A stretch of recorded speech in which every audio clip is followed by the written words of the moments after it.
Alléluia, alléluia, alléluia. Que le nom du Seigneur soit encore béni. Que le nom du Seigneur soit glorifié, qu'il soit exalté, celui qui vit et qui règne dans tous les siècles, l'alpha et l'oméga, le commencement et la fin, celui qui ouvre et personne ne ferme, celui qui ferme et personne n'ouvre, celui qui dit et la chose arrive, oui, celui-là qui l'ordonne, aussitôt elle existe, le commencement et la fin, l'alpha et l'oméga. La parole dit que de l'Orient, il appelle un oiseau de proie, d'une terre lointaine, un homme ou une femme pour accomplir ses desseins. Alléluia. Mon frère, ma soeur, sois parmi ceux qu'il a choisis pour accomplir ses desseins, pour accomplir sa volonté. Alléluia. Nous allons méditer la parole de Dieu maintenant. Que le Seigneur te fasse du bien comme il me l'a fait, comme il continue de me le faire chaque fois que j'ouvre sa parole. Que le Seigneur te fasse du bien. Saisis ta part, mon frère. Saisis ta part, ma soeur. Au nom de Jésus-Christ. Et que par cette parole, tu reçoives la guérison, la véritable, la richesse, la véritable. Alléluia. Merci Seigneur. Alors nous allons lire dans le livre de Matthieu. Matthieu chapitre 27, à partir du verset 27 au verset 32. Nous méditons la parole. Les soldats du gouverneur conduisirent Jésus dans le prétoire et ils assemblèrent autour de lui toute la cohorte. Ils lui ôtèrent ses vêtements et le couvrirent d'un manteau écarlate. Ils tressèrent une couronne d'épines qu'ils posaient sur sa tête et ils lui mirent un roseau dans la main droite. Puis, s'approchant, s'agenouillant plutôt devant lui, ils le raillaient en disant « Salut, roi des Juifs !» Et ils crachèrent contre lui, prenaient le roseau et frappaient sur sa tête. Après s'être ainsi moqué de lui, ils lui ôtèrent le manteau, lui remirent ses vêtements et l'emmenèrent pour le crucifier. Lorsqu'ils sortirent, ils rencontrèrent un homme de Cyrène appelé Simon et ils le forcèrent à porter la croix de Jésus. Amen. Lorsque j'ai lu cette parole ce matin, elle fut ma méditation. Par la grâce de Dieu, avant de descendre même de mon lit, ce fut ma méditation. Lorsque j'ai lu, j'ai médité cette parole, je ne dirais pas que je me suis senti blessé ou autre, mais j'ai vu que moi, mes souffrances, mes difficultés, mes épreuves que j'ai traversées, que je traverse ou peut-être que je traverserai, même pas peut-être, mais que je traverserai, ne pourront jamais égaler ce que Christ, Jésus-Christ, a vécu. Alléluia.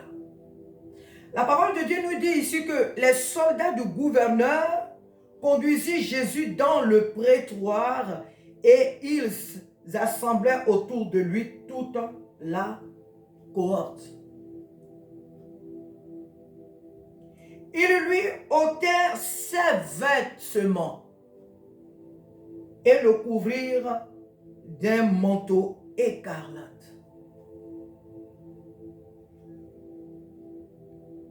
Dans ce passage, lorsque nous voyons ce qui se passe ici avant que Jésus ne soit crucifié,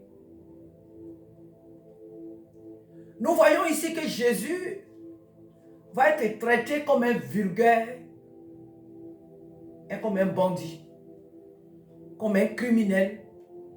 Jésus va être traité comme un malfaiteur. Pourquoi le gouverneur rassemble toute sa cohorte autour de Jésus? Était-il en train de fuir? Allait-il disparaître? Allait-il fuir ses responsabilités? Allait-il abandonner la raison pour laquelle il était venu sur la terre? Non. Ils ont tout simplement voulu montrer leur force, leur puissance. Ils ont voulu tout simplement l'assiéger pour lui dire que tu ne peux rien contre nous. Nous sommes le monde.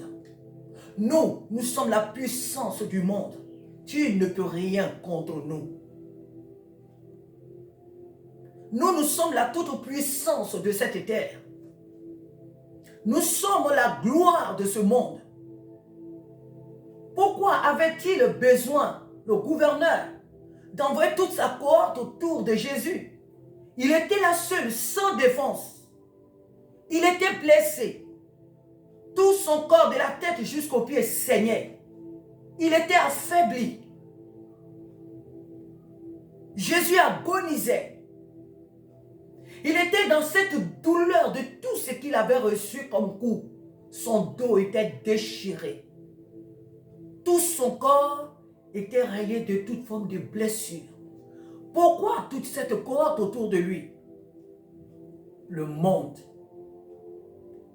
Le gouverneur a voulu, et toute sa cohorte ont voulu dire à Jésus, c'est nous, le monde. C'est nous qui décidons. C'est nous qui ordonnons les choses. C'est nous, notre oui qui est oui. C'est nous, notre non qui est non. Toi, tu ne peux rien contre nous. Alors, il avait débloqué toute sa puissance autour de Jésus. Lorsque nous lisons ce passage, la parole de Dieu ne nous dit pas que Jésus était en train de se défendre ou il a dit quelque chose. Non, Jésus n'a rien dit. Ensuite, ils lui ôtèrent ses vêtements et le couvrirent d'un manteau écarlate. Le vêtement que Jésus portait, ils lui ont enlevé, ils le lui ont enlevé et ils lui ont mis un vêtement royal. Ce qui signifie que même dans leur ignorance, même dans leur orgueil,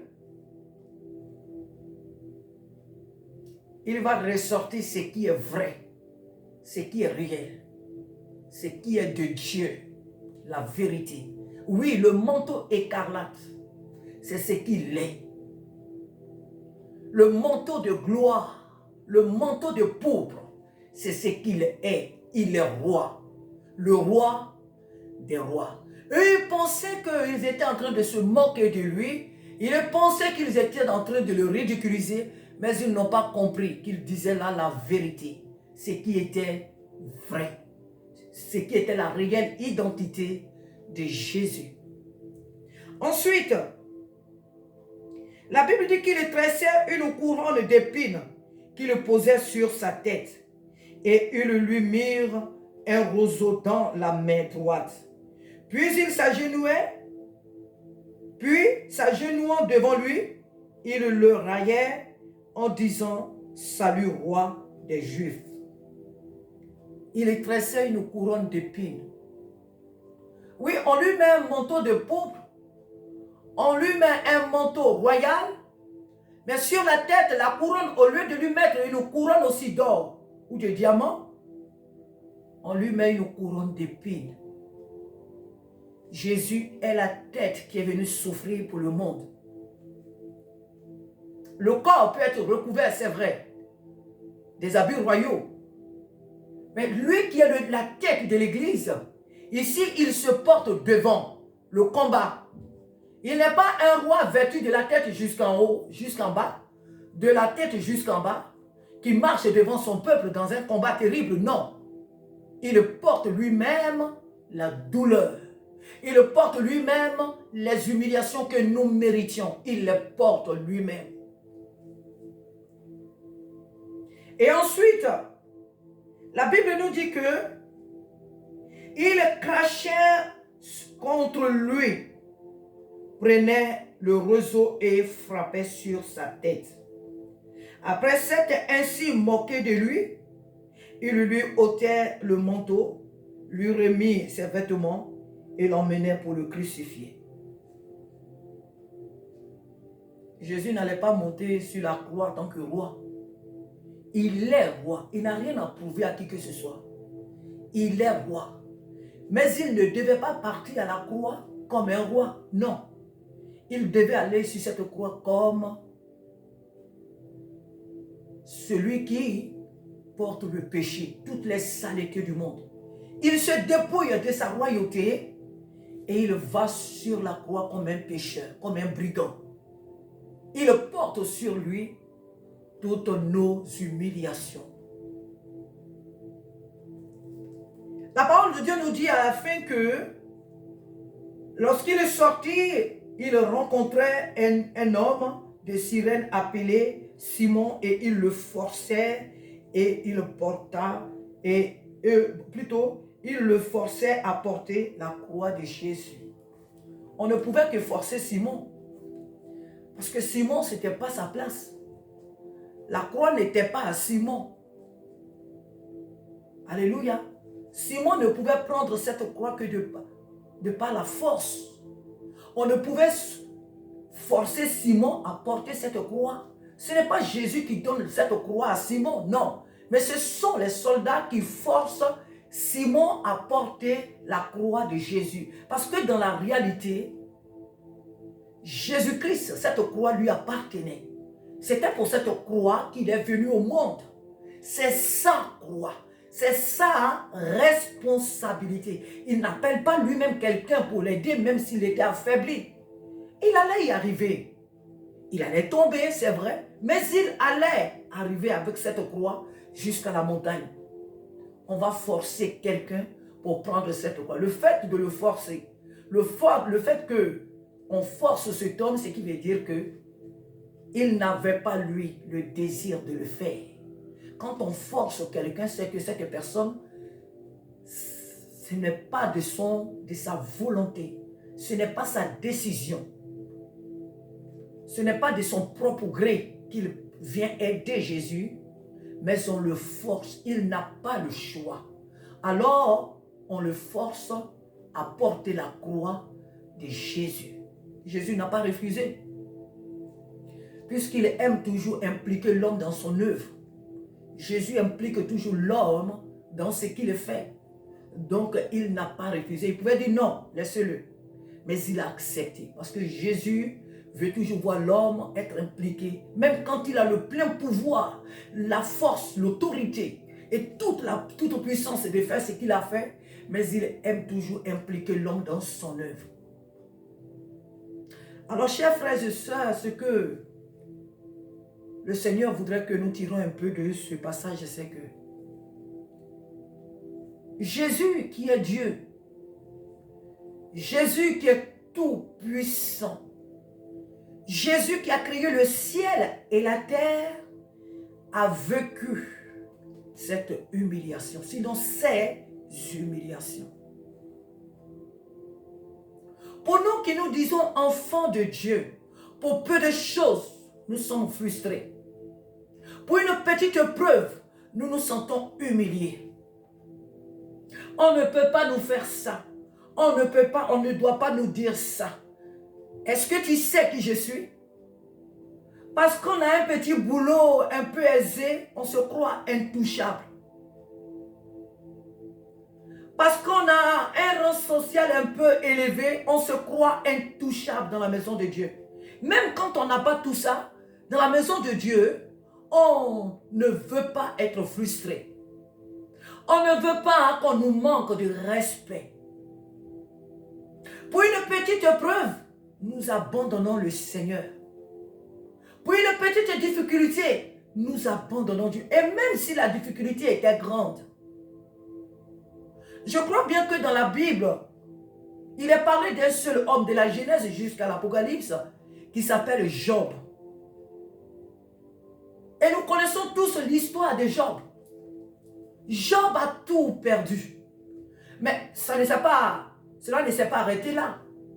La Bible nous dit que tout le corps, même la personne même de Job a été atteint. L'ulcère. L'ulcère, c'était des plaies qui avaient couvert le corps de Job. Et la parole de Dieu dit que en tout cela, Job ne pécha point, ni en parole, ni en acte. Job ne pécha point contre Dieu. Il est resté intègre. jusqu'à ce que le Seigneur le repositionne, même au-delà même de ses espérances. Quel genre d'église sommes-nous? Quel genre de frères ou de sœurs en Christ sommes-nous? Pasteurs, évangélistes, missionnaires, apôtres, frères, je ne sais pas, quel que soit notre rang dans l'église. On ne peut pas nous faire des reproches. On ne peut pas nous dire que mon frère, tu fais ça, ce n'est pas bien. Ma soeur, ce que tu es en train de faire, ce n'est pas bien. Non, dès qu'on nous le dit, on nous a manqué de respect. Certains vont jusqu'à même à maudire les fidèles. Et si c'est un fidèle à qui on a manqué ce respect, il va répliquer pour dire que moi, on ne me fait pas ça. Quel est ce Dieu-là que nous servons? Comment il s'appelle ce Dieu-là? Lorsque nous agissons comme ça dans la maison de Dieu, avec cet esprit hautain, orgueilleux, qui suivons-nous exactement? À qui voulions-nous ressembler? Jésus-Christ est Dieu. Jésus-Christ a fait toutes choses. Il est la parole vivante de Dieu. Il est Dieu, Jésus. Mais regardons comment on le traite. Pourquoi? Parce que Jésus avait un objectif. Ce n'est pas parce que Jésus ne pouvait pas se défendre. Et toi et moi, nous le savons. Que Jésus pouvait très bien se défendre. Alléluia. Jésus pouvait très bien se défendre. Il ne l'a pas fait. Pourquoi? Parce qu'il avait un objectif. Cet objectif-là était de nous sauver, toi et moi. Jésus avait une vision. Cette vision-là, c'était de nous sauver, nous racheter. Alors il a préféré se laisser. C'était pour ça qu'il était venu dans le monde. Alors si nous avons pour objectif d'aller au ciel, si nous avons pour objectif de nous asseoir un jour avec ce Jésus, nous n'allons pas être frustrés dans la maison de Dieu ou autour de nous, par nos, je ne sais pas, que ce soit à l'église, que ce soit nos frères, dans nos familles, je ne sais pas, au travail, par qui ou par quoi que ce soit. Nous n'allons pas être pour ces choses, je ne sais pas, mais nous n'allons pas nous laisser être frustrés par je ne sais, par n'importe quelle situation. Parce qu'on a perdu un travail, on abandonne Dieu. Pourquoi moi je suis un chrétien, je dois perdre le travail? Parce qu'on a perdu une maison. Parce que cela fait des années qu'on est dans une petite maison, alors que les autres, lorsqu'ils posent leur candidature, leur dossier à la mairie, on leur répond, on leur donne des jolis appartements. Mais moi, ça fait des années que je cherche que l'État me donne, la mairie m'octroie un appartement. Je vis dans un petit studio avec mes 5 enfants. Et depuis, moi, je fais l'œuvre de Dieu, je vais à l'église à l'heure, je fais tout ce qu'il faut dans l'église, mais ma situation ne change pas. Si c'est comme ça, je vais aller voir ailleurs. On commence dans un premier temps à changer d'église, aller d'église en église. On commence même à aller, à habiter loin de l'église pour trouver des raisons, comme quoi que c'est parce que non, si je ne viens pas, c'est parce que j'habite très loin. Non, ce n'est pas parce que tu habites loin, tu es en train de t'éloigner du Seigneur. Parce que ce ne sont pas dans toutes les églises qu'on est utile. Hein. Ce n'est pas dans toutes les assemblées qu'on est utile. À l'homme de Dieu, aux frères et aux sœurs, on a un lieu fixe où Dieu nous a appelés pour le servir. Et à partir de là, nous pouvons nous étendre ailleurs. Qui est ce Jésus-là que nous suivons? Quel est ce Jésus-là que nous avons choisi? Parce que celui ici de cette Bible, il a accepté les humiliations. Il sait que l'humiliation n'était pas sa nature. Les railleries, ce ne sont pas ça. Mais il avait choisi de vivre ces choses pour un temps.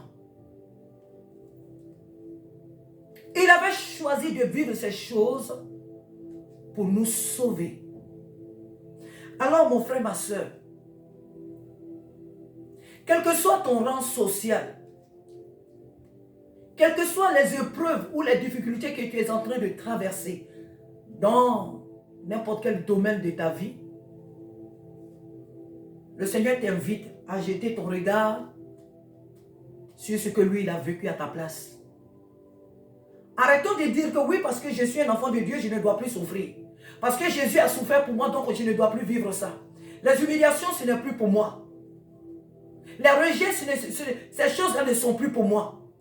La pauvreté n'est plus pour moi. Bien sûr que Dieu ne nous a pas appelés à être pauvres. Mais si tu dois passer par là pour connaître la gloire, sois patient. Si tu dois passer par les humiliations pour être élevé plus tard, sois patient. Car Jésus lui-même est passé par là. De sa gloire qu'il avait au ciel, il est descendu jusqu'à nous. Et il a connu ces humiliations. Il a connu ces humiliations pour nous sauver. Lorsque toute la cohorte vient l'assaillir, qui sont ces hommes-là? Jésus est Dieu, il pouvait se défendre. Mais il les a regardés, il a eu compassion. Il a eu pitié. Et plus tard, il va dire à la croix, Père, pardonne-leur car ils ne savent pas ce qu'ils font. Ça veut dire qu'ils n'ont pas la révélation de ma personne. Père, pardonne-leur parce qu'ils sont aveuglés. Ils n'ont pas ma révélation. Ils n'ont pas la révélation de ma nature. Ils n'ont pas la révélation de qui je suis. Pardonne-leur, Père, car ils ne savent pas ce qu'ils font.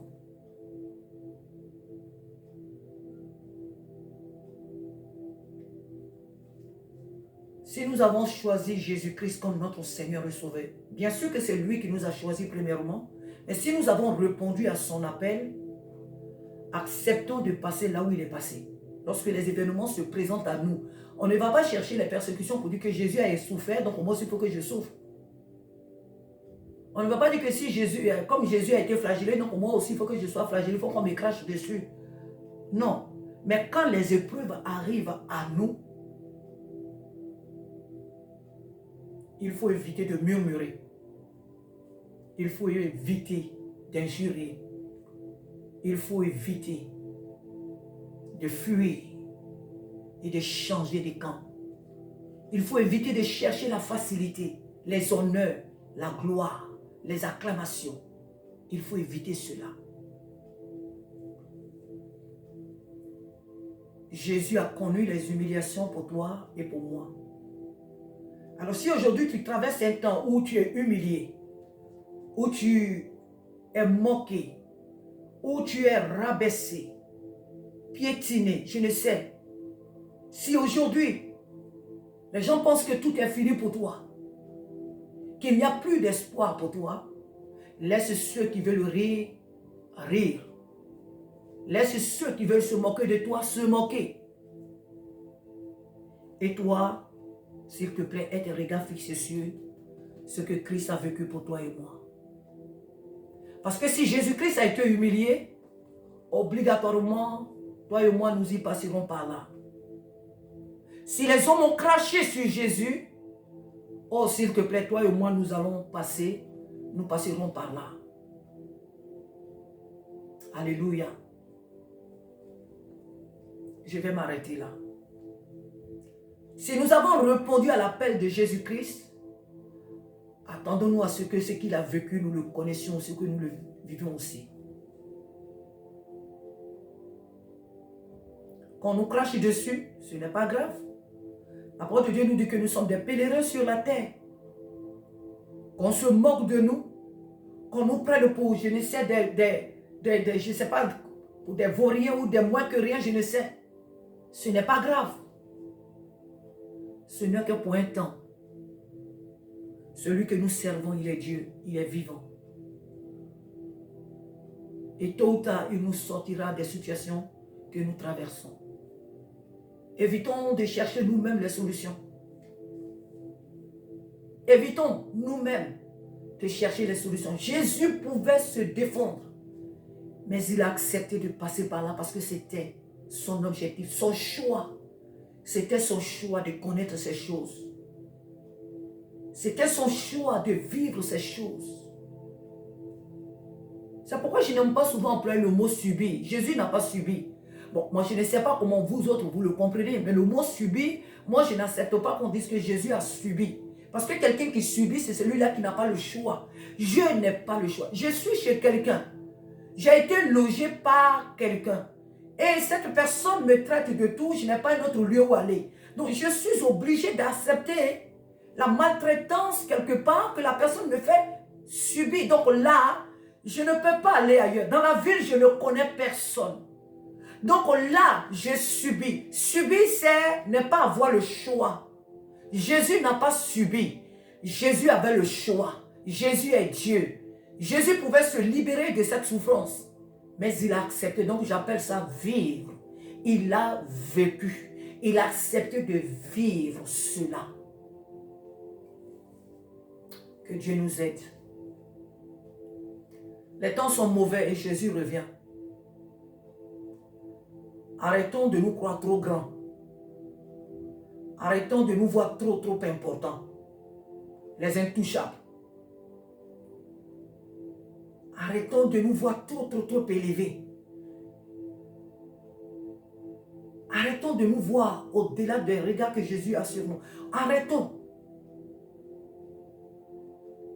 de nous attribuer cette élévation.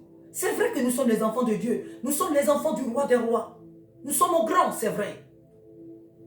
Mais je dis bien que évitons dans nos assemblées de nous croire beaucoup plus importants que les autres. Pourquoi? Parce qu'on a une situation sociale un peu élevée, un peu bonne. Donc on croit que ceux-là ne sont rien. On les regarde de haut, on les regarde avec mépris. Pour peu de choses, c'est nous qui nous sentons frustrés. Non, ces choses ne doivent pas exister dans la maison de Dieu. Et en particulier, ceux qui sont nos leaders. Ceux qui sont nos leaders. Arrêtez de vous faire vénérer. Arrêtez. Arrêtez ces choses. Car celui que nous avons choisi, celui qui nous a choisi est la mère de celui-là que nous avons. L'invitation de celui-là que nous avons accepté. Il a été humilié. Alors quand tu humilies mon frère pasteur, quand tu humilies ma soeur pasteur, que les membres de ton église te traitent de tous les noms, arrête de te justifier. Arrête chaque fois de te justifier. Arrête chaque fois de chercher la raison par-ci, par-là. Non. Laisse Dieu faire le jugement. Laisse Dieu défendre ta cause. Car la Bible dit que quiconque voudra vivre pieusement sera persécuté. Que le Seigneur nous aide. Car la Bible dit que l'humilité précède la gloire.